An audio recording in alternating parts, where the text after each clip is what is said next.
We're on camera. Good. Hello, everyone. Welcome to our second attempt at Charlie and Terry talks. I'm Charlie, I'm Terry. and why? And what is it? Well, it's Why do the we? podcast that even our wives won't watch. Yeah. So good luck for you. So what's our topic today, Terry? Today we're talking about Nostradamus. Nostradamus. Now, of all the topics you could pick in this world today, why that one? Well, because I was going through my bookshelf and this book fell on my foot. All right. Well, that's an auspicious happening It was there. meant to be. Maybe it was a prophecy. Yeah, maybe so. So I'm going to keep the word auspicious in mind here because that may have something to do with what you're talking about. So, who was Nostradamus anyway? Well, first of all, let me tell you how I got interested in this. Okay. Really, back in 1972, I stood up at my cousin's wedding. At the rehearsal dinner, one of the bridesmaids was talking about this guy Nostradamus, who predicted all these things, and I got interested. I said, "Oh, that's interesting. I never heard of him." So later in 1979, 1980, I found a book that contained his prophecies, interpretations of his prophecies, and I bought it and I thumbed through it, and I was very interested in it. And when did he write this book? It was published in 1558, first published, and then it was published in, it was first published in 1555, and then it was published after he died in 1568.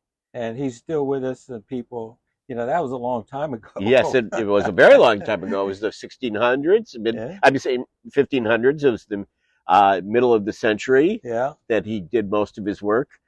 He actually started as a healer, a doctor, and was very prominent during the plague, and he was very helpful during the plague.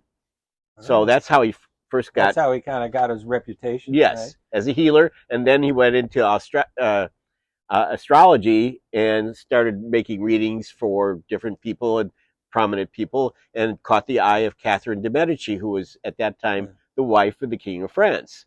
Was a pretty good person to know.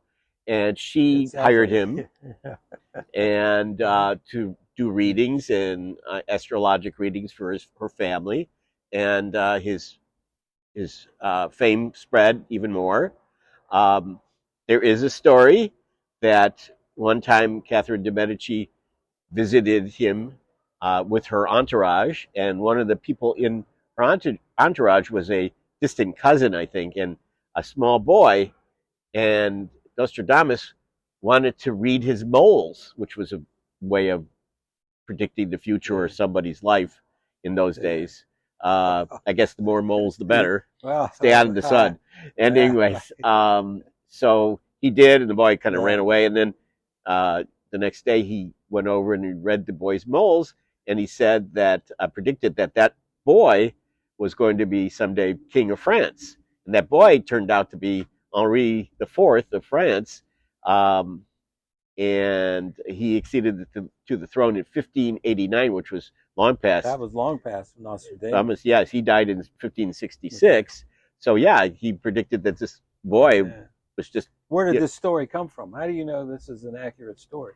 It was passed down by legend. I don't know. It was passed down. It is written about and he does actually write about Henri IV becoming king of France. Oh, in the book? In the book, yeah, there is a prophecy in the book, too. There is a prophecy in the book? Yes. Okay. Yes. So how many of these prophecies did he write? Well, he wrote, they were arranged in quatrains. They're written in quatrains, and then there were 100 quatrains for a century. The century has nothing to do with the period of historical time. It has something to do basically with the organization.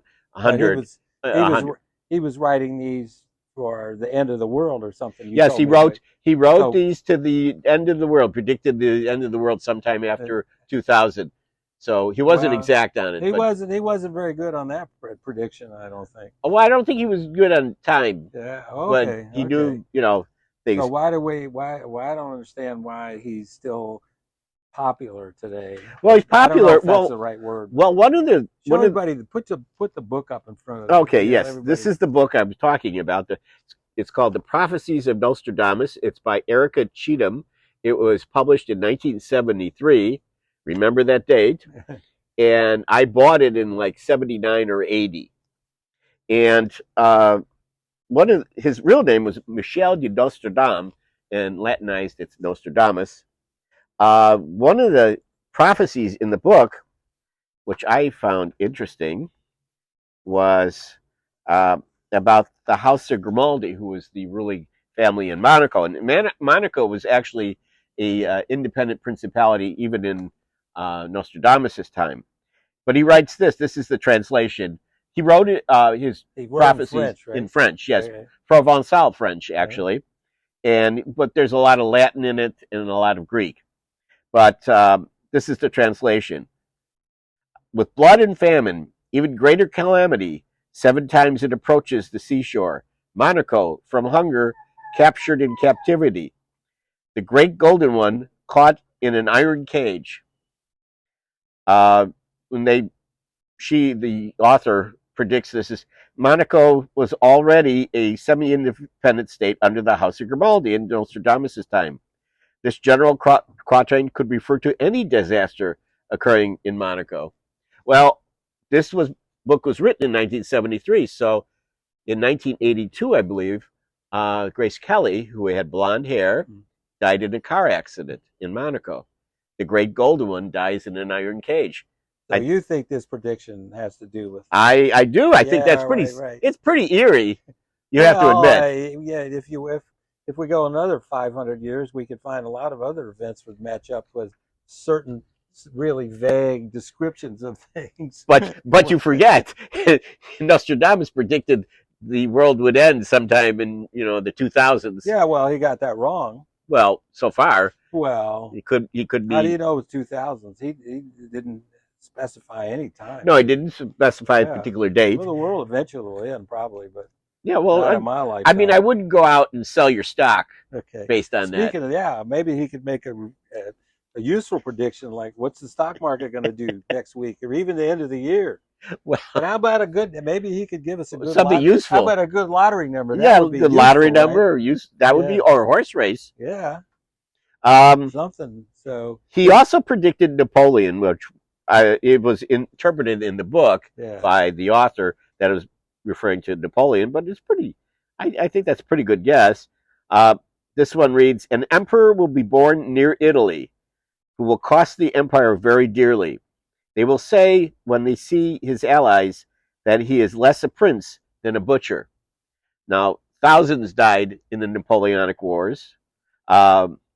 Napoleon was born in Corsica, on the island of Corsica, which is pretty near Italy. Near Italy, yes. So this was a pretty good one. Well, yeah, but anybody could make that kind of ex post facto matchup.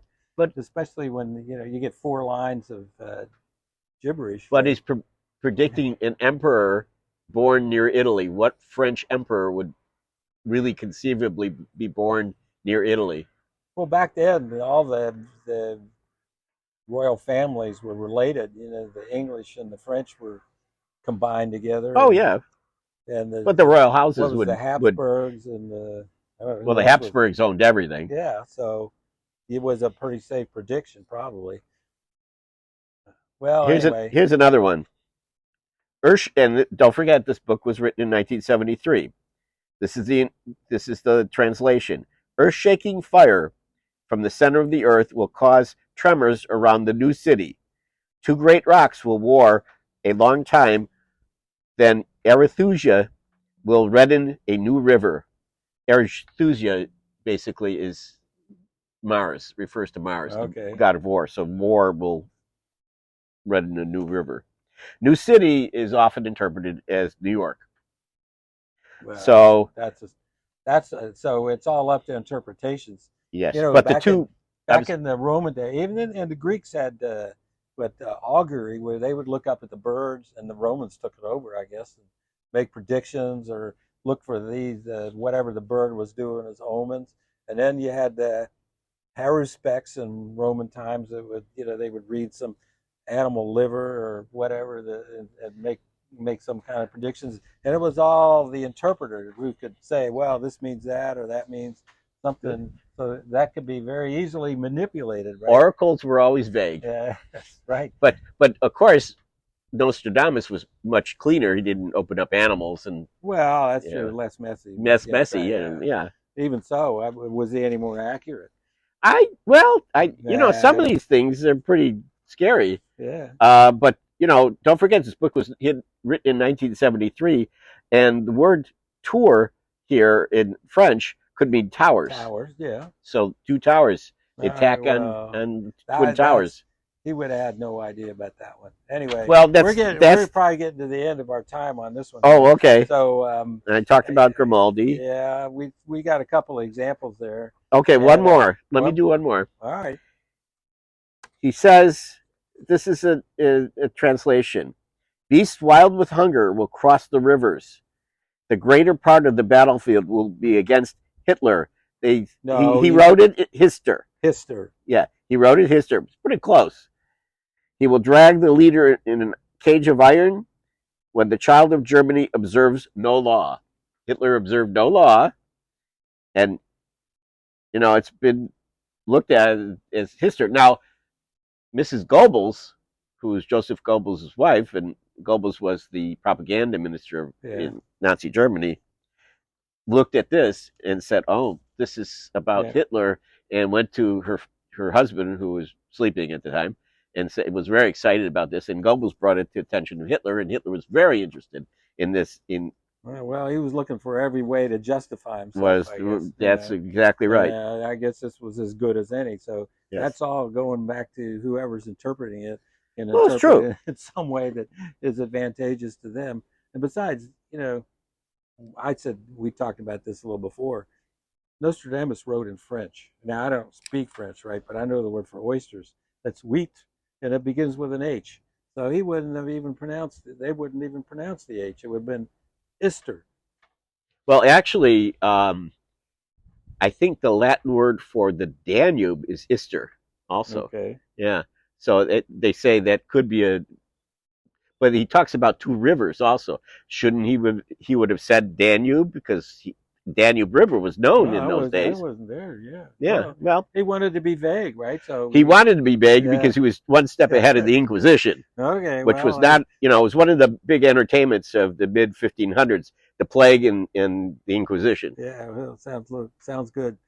All right. Well, folks, we're going to wrap it up with this. We'll have some more exciting discussions in the future. I hope we can sustain this. Anyway, thanks for listening if you made it all the way through.